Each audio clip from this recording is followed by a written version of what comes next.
哎呀，你可能試過呢種你揸過幾個 Gmail account 啦，跟住都試過頭先一種情況啦，就係你手快快你覆 email 嗰陣咧 send 咗之後先發覺你用錯一個 Gmail account send 出去啦。咁你用錯 Gmail account send 出去嘅情況咧，有時仲可以好嚴重嘅，譬如就係你係做緊嘢啊，明明個 file 你 send 俾 client A 啊，有可能 send 咗俾第二個 drive 啊，或者 send 咗俾 client B 啊，跟住又有可能發生嘅情況就係客戶好趕嘅 email，但係塞咗喺你即係好多個 email 入邊，但係你又冇睇到啦，佢沉咗落去啦。咁呢條片咧就會一步一步教大家點樣搭一套可以管理到好多個 Gmail account 嘅一套 multi accounting 嘅一個 setup 啦，都係幫你保護帳號啊，同埋會介紹埋 digital footprinting 啊，減少無啦啦俾人限制、無端端俾人 block 嘅情況啊，同埋可以收窄呢一種咧你用錯情況或者用錯帳戶嘅一啲唔係咁好嘅情況啦。咁記得睇落去啦，我會示範一套 clean 嘅 multiple Gmail 嘅 setup 啦，同埋教你點樣攞到免費嘅2GB 嘅 proxies 啦。咁等你之後用呢一個介紹嘅 app 嘅情況就風險細好多啦，同埋免費，即係簡單啲嚟講安全好多啦。咁2分鐘之後你就會有一個好簡單嘅 account map 啦，同埋每一次開 Gmail 咧，一眼就見到自己嘅帳戶喺邊度啦。咁其實咧好多 Gmail 嘅情況，大家都會有啦。無論你係做緊嘢啊、返緊學啊、乜嘢都好啦，咁你都會管理唔同 Gmail account 噶嘛。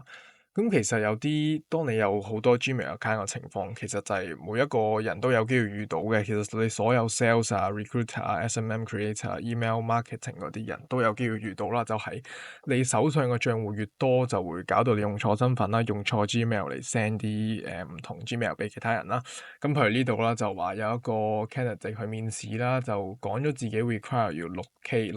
嘅，即係6萬蚊啦。但係咧唔小心個請人嗰條友咧就唔小心 send 錯咗 CC 埋 forward 俾佢啦，有機會或者用錯咗 Gmail account 啦，直接咁就話我覺得呢個本身要60K 嘅人就53K 都可以啊。咁呢啲情況咧就唔係好容易見到啦，所以咧。即使你未來有幾十個 Gmail account 都好啦，我哋嘅重點就係講緊點樣好 clean 同埋好乾淨咁運作啦。同埋第一個 step 咧就係要幫你自己整一個你可以話 account 上面嘅地圖啊，或者乜嘢都好啦，你要搞清自己嘅賬戶啦。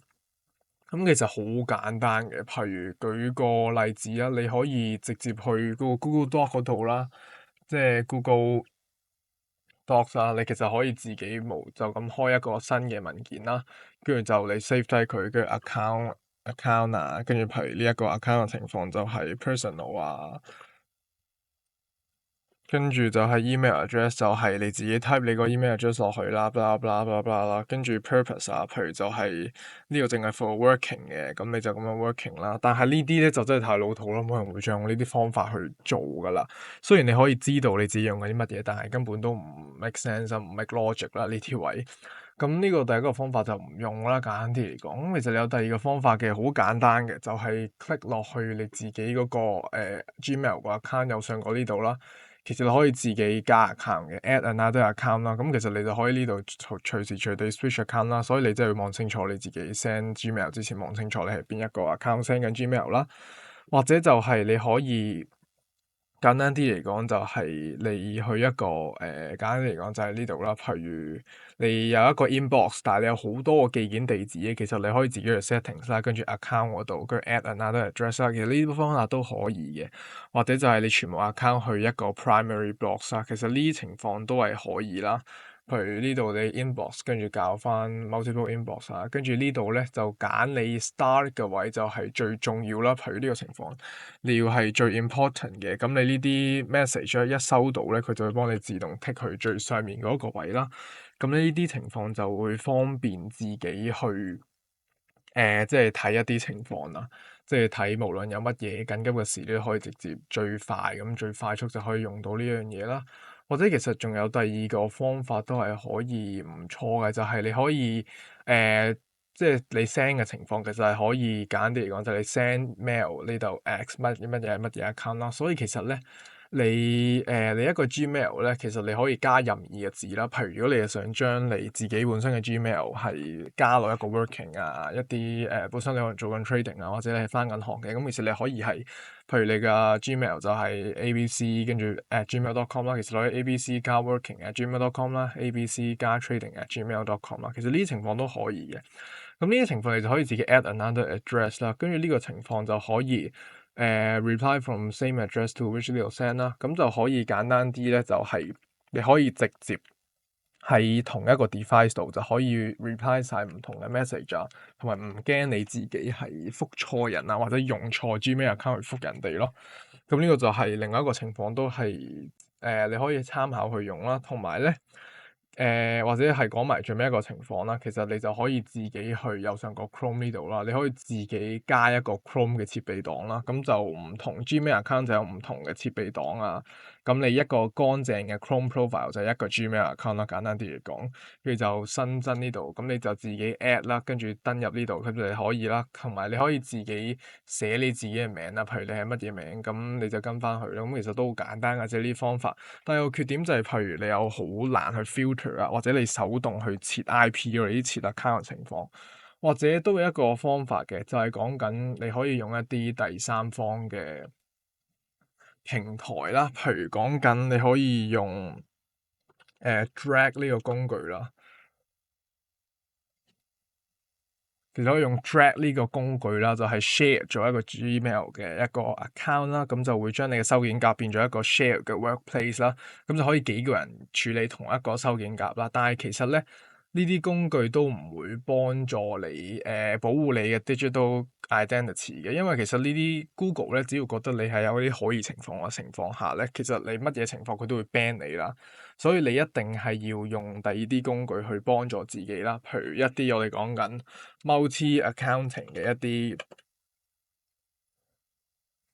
accounting 一啲 browser 啦，其實可以自己 search 啦。因為其實咧，點解會要用呢啲工具？就係你知道啦，你自己一個 Gmail account 咧，其實咧淨係可以開四個，即係你自己一個電話 number 就係開四個 Gmail account 嘅啫。所以呢啲情況就係要我哋要用獨立嘅 Gmail 先唔會一次過俾人 block 晒。咁對於我哋嚟講係一件好事啦，因為你有機會，如果你嘅電話 number 一俾人 block 咧，咁其實你就玩完噶啦。所以我就跟住落嚟就會再講一個 anti-detect 嘅 browser 啦。咁其實你如果要做 multi accounting 呢啲工作咧，你 anti-detect 嘅 browser 其實係好重要嘅，好重要嘅。咁因為你做 multi accounting 呢啲嘢啦，咁呢個 app 咧，其實我推薦俾大家就係叫做 Go Login 啦，呢一個位。咁大家右上角可以校翻做中文啦，跟住繁體啦。咁簡單啲嚟講咧，就係你可以由一個裝置管理多個賬戶啦，跟住咧。冇唔驚隨機封鎖或者有一啲好 suspicious 嘅一啲登入啦，呢啲情況，咁就係幫助我哋簡單啲嚟講啦，就係 organize 你個 profile 啊，同埋啲 setup 咧，其實可以一路重複用啊，可以避免 cookie session login file 嗰啲嘢係一樣嘅，搞到你一個成日唔好嘅情況啦。簡單啲嚟講，總之就係嗰句啦，其實你知道你自己係一個。網絡上面咧，即使你係用 VPN 都好啦，其實你呢個 VPN 淨係幫助你有一個唔同 IP address 嘅啫。但係其實咧，你有唔同 IP address 嘅情況下，其實你仲有好多其他嘅嘢，你係俾人知道嘅，因為咧。網上面啲網站唔止追蹤你自己 IP address 啦，其實仲追蹤你自己嘅 cookies 啦、你嘅 session 啦、你嘅 login 啦，甚至你嘅電腦 mon，甚至你嘅電腦字體、你嘅 font、你嘅講嘢嘅 tone 咧，其實呢啲嘢全部咧 language 啊、platform、time zone、agent、cookie、geolocation 呢啲方式其實全部都追蹤緊你嘅，所以咧你呢啲每一個組成嘅嘢就叫做一個 digital footprint 啦，或者叫做一個唔錯，即係一個獨立上面一個電腦上面，你喺網絡上面一個指紋啦。所以如果你唔用呢啲工具，其實係冇辦法，或者一次個 ban 咧係會一次過 ban 晒你所有嘢嘅。佢因為佢知道你係同一個人啊嘛。咁其實 GoLogin 呢啲網站咧就可以幫助你分類，或者其實佢就係幫你整一個假嘅身份啦，就將你每一個 account 都視立為一個獨立嘅人啦。咁 GoLogin 呢度其實都有好多唔同嘅資訊啦，大家可以自己去睇一睇啦。咁我就其實可以試一試俾大家睇，其實你嘅 GoLogin 度要點樣用啦，因為其實你而家入邊 Go login 之後咧，其實你就好似一個咁樣嘅嘢啦，跟住你就可以有唔同 Gmail 啊。譬如我哋講緊你自己要 set 嘅，咁你自己就 set 咗啦。譬如呢個 Gmail 係我哋 working 嘅，咁你就自己 set 做 working 啦。跟住呢個 Gmail 係你 set 做你係school 學校上面用嘅呢個 Gmail，咁呢個位就係咁啦。咁呢個就試住兩個俾大家睇下先啦。咁其實好簡單，就係你分開咗啦。而家暫時你分開咗唔同啦，跟住個設定你都要睇埋你個 proxy 係乜嘢啊。譬如我想我個 working Gmail 我個 identity 咧係喺United Kingdom 嗰個位啦，United Kingdom 嗰一度啦。咁你要記得啦，你要 check 埋係唔同伺服器啦，你可以加嘅，你都可以加伺服器嘅，咁你都可以有唔同伺服器啦。簡單嚟講，其實呢度就係 VPN 嘅功能啦，咁你就可以幫助你去第二個國家啦，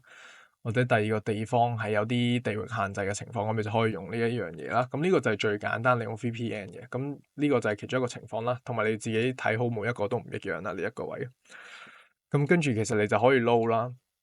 你開完呢個 Go Login 嘅網站咧，其實佢就會真係你有一個完全獨立嘅一個情況啦。你當自己咁呢個就係講緊，譬如你 working 嗰第一個先啦，跟住你就呢啲情況咧就 working 啦，咁就俾佢 load 一 load 啦呢個情況。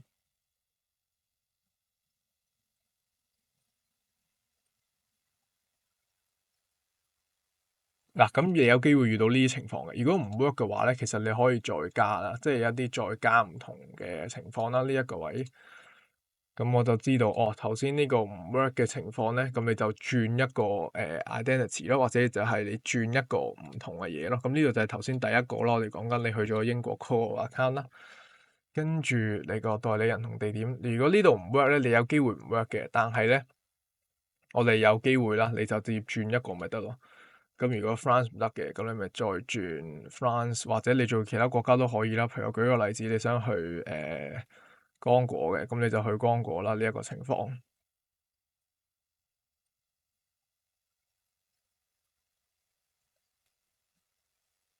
咁你就運行啦。我呢一個位，咁你見到呢度就有兩個 tab 噶啦。呢一個位，咁呢個情況咧，大家已經係初步知道咗究竟你呢樣嘢可以點用啦。咁呢個情況咧，就直接 check 一次你譬如你 log in 咗之後啦，你 log in 完呢一個嘢之後咧，其實你就可以直接睇翻啦，check IP 啦，譬如跟住呢度都 check IP 啦。呢一個位，咁其實好簡單嘅，你可以直接去 check IP 啦。咁你就見到啦，左邊嗰個就係剛果啦，右邊嗰個就係 UK 啦，就係英國啦。跟住下面呢啲其實好多唔同嘅嘢，你都會完全見到係完全唔一樣嘅。咁呢個情況咧，你就會已經轉咗第二個 IP address 㗎啦，呢一個位。咁呢度你就知道你而家係 different IP 啦，跟住 location 就轉咗啦，同埋你可以轉好多次嘅，你可以用好多次嘅。譬如我而家想 stop 咗佢啦，我想去第二個國家嘅，咁你咪自己揀翻咯。呢個情況你唔想去剛果嘅，你想去。舉個例子啦，你想去丹麥嘅，咁你就去丹麥咯。呢一個位，佢就運行啦，再揾啦我哋。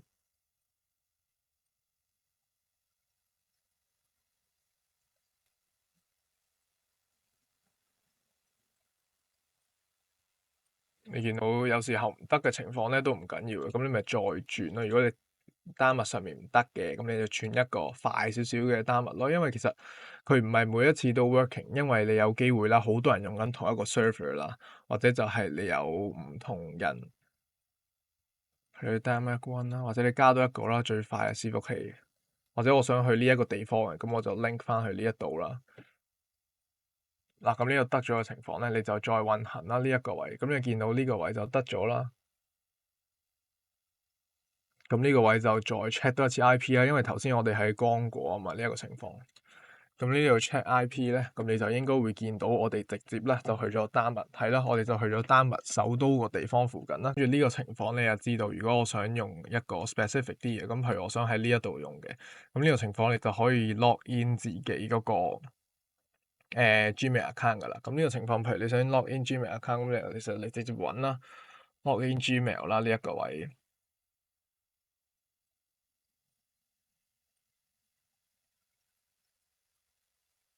去 sign in 啦呢一度。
跟住呢度就 log in 咗啦，跟住或者我 log in 埋第二個俾大家睇啦，因為其實咧，我想 show 俾大家睇就係你用唔同 log in，即係唔同 session 啊，或者你唔同 Gmail account 即係你 log in 嘅情況咧，其實你都係可以有同一個嘅一個 session 啦，佢會幫你自動 keep 晒所有嘢啦。舉個例子啦，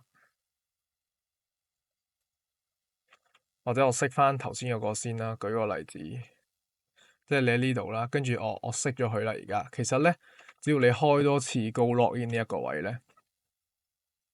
你見到啦，佢又翻嚟呢一個位咧，咁佢就會幫你 save 低咗啦。或者你去翻第二個咯，我哋講緊第二個 log in 呢一個位啦。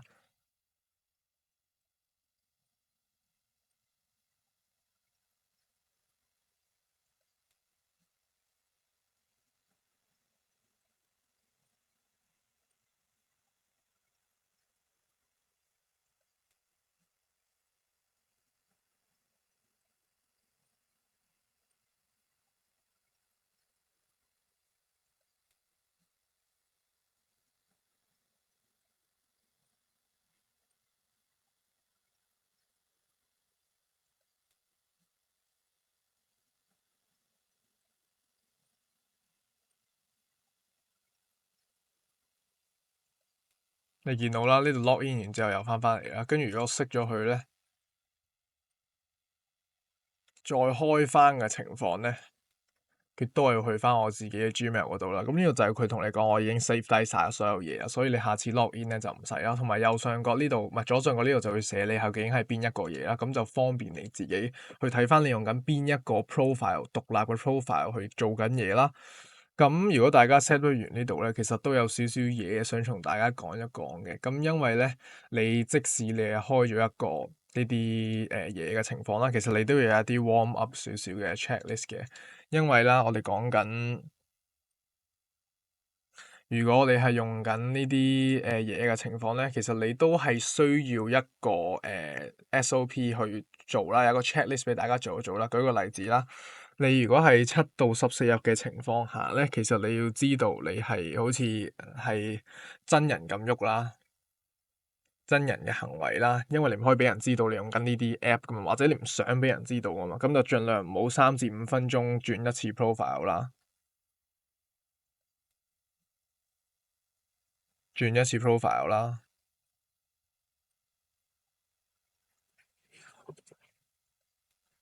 最建議就係15到20分鐘轉一次啊！呢啲情況，跟住咧，同埋你唔好一次過 log in 好多嘢啦，log in 好多 account 嘅情況咧，又做同一樣嘅嘢。做同一樣嘢我哋講緊，唔好做同一樣嘢啦，因為你如果做同一樣嘅情況，你俾人知道呢個卡係你嘅咯。同埋你簡單啲嚟講，呢啲就唔好，總之就係唔好做一啲自動化嘢，或者你成日見到啲唔係咁好嘅嘢啦。因為有啲人會用 ivy.com 會 check 你係咪綠色啦。咁如果 check 完之後，你見到呢個好 heavy activity 嘅情況咧，你就會見到你係一個自動化嘅 bot 或者一啲機械人啦。咁呢個位咧就盡量唔好令自己變到一個 spam 嘅 bot 或者一啲 bot 咁樣啦。咁呢啲情況咧，你所以就解決晒你之前我哋講嘅所有嘢啦，就乜乜乜啊，你有咩 proxy 嘅情況，呢啲嘢都解決晒啦。所以你呢個情況你可以停一停啦，跟住就你嘅 Gmail account label 夠唔夠清楚啦，每個 account 係咪有獨立嘅 proxy 啦，咁呢啲位你都可以自己再 check 一 check 啦。如果你買完呢個 Go Login 之後，咁跟住呢個情況咧，大家就可以。再重複多一次啦，recap 一次啦，咁就關於 multiple Gmail account 嘅 setting 嘅 multi accounting 咧，你而家有 account map 晒所有 account 啦，label 晒啦，working 啦，school 啦，跟住或者 Google 上面有 student 上面嘢要改啊，咁呢啲啦，同埋上限咧，其實佢係可以有5個嘅，最多有5個嘅，或者甚至更多啦，呢一個位上限有5個，你可以 merge 埋一齊啦。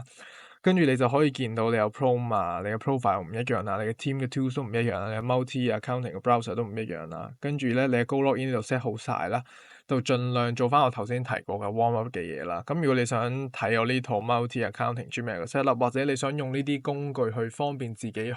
login 唔同 IP 啊，保護你自己網絡上面嘅 digital footprint 啊，你都可以總之想類似用到呢啲嘅情況，你都可以拎我40% off 嘅 discount 啦。如果係用我個曲咧，簡單啲嚟講，或者就係你如果你想用高 login 呢樣嘢嘅情況咧，其實你可以享有到我哋講嘅40% off，40% off 啦。